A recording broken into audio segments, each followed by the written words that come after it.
thank you, not just as county executive, but as a resident of Howard County and someone who is such a fan of Delegate Courtney Watson and someone who cares so deeply about our community, is willing to do the hard work and is willing to work with anyone else to move our county forward, our state forward, and work for current and future generations. When Ellicott City had its first flood, I had the whole Muslim councils donating food out into the areas, into the communities. And I saw Courtney Watson out there too, donating food with me. She was out there she was doing her own food drive and setting things up. So we always ran into public-facing work where we were serving the community, not just political opportunities, but serving the community. Courtney serves on the House Economic Matters Committee, which has been leading the effort to help get Marylanders back on their feet during and post-pandemic. Her committee led the effort to pass the Relief Act, which provided over $1.5 billion in pandemic relief to Marylanders across the state. Courtney is also a rising leader in the legislature as vice chair of the Democratic Caucus.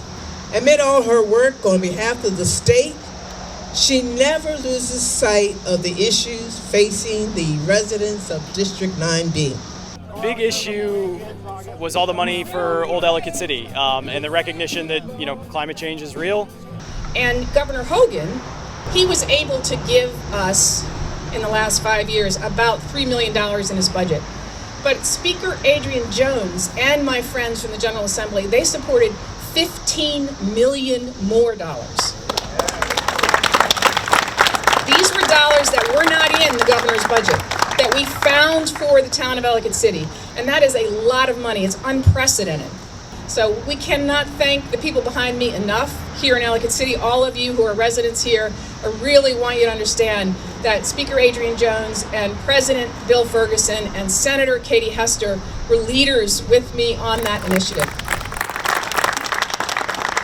In 2017, I decided to run for office again for two reasons. One was because I thought Ellicott City was not being well served by the state in terms of the needs it had had after two catastrophic floods. And the second reason was because I was dissatisfied with the national level of rancor. And so those were the two reasons I ran, and I'm very, very happy to say that I think we've made progress on both fronts here. And so I want to make sure that we keep our working together at the Howard County and state level, that we keep working with our friends across the aisle for good policy for Marylanders. There are very few people who have her experience at multiple levels, her sort of analytical approach to thinking through problems and looking for creative solutions that are actually going to be practical and make a difference in people's lives. And so I'm very pleased to announce tonight that I will run for re-election.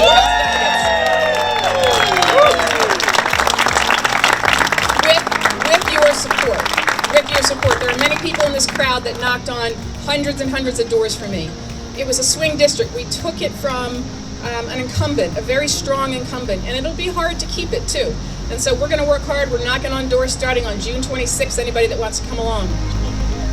Her experience, the decades of experience that she has. Well, she went to Appleton High School, and she's been on the county council. She has come up through the ranks, and she knows every inch of this county. Since Courtney was on the school board in Howard County around 2004, we had some issues in my area of the county, and the way she resolved and addressed some of the things that should not have occurred. I said, this is someone who listens to the people and will take a position that might be unpopular, but is correct and fair. Yeah, I'm happy Courtney's running again. She's been in council for a long time. She understands the issues, and hopefully take some sanity back down to Annapolis, where they need a little bit of that. Going forward, I think post-pandemic recovery, especially in old Ellicott City and Ellicott City businesses, is going to be really important. I know Courtney's already done some really good work on that in the House of Delegates, and I'm excited for what she can do in the future. Courtney Watson is an amazing public servant, friend, and friend to Howard County. them, and I am proud to support her. I'm happy she's running for re-election, and I'm always going to be in her corner.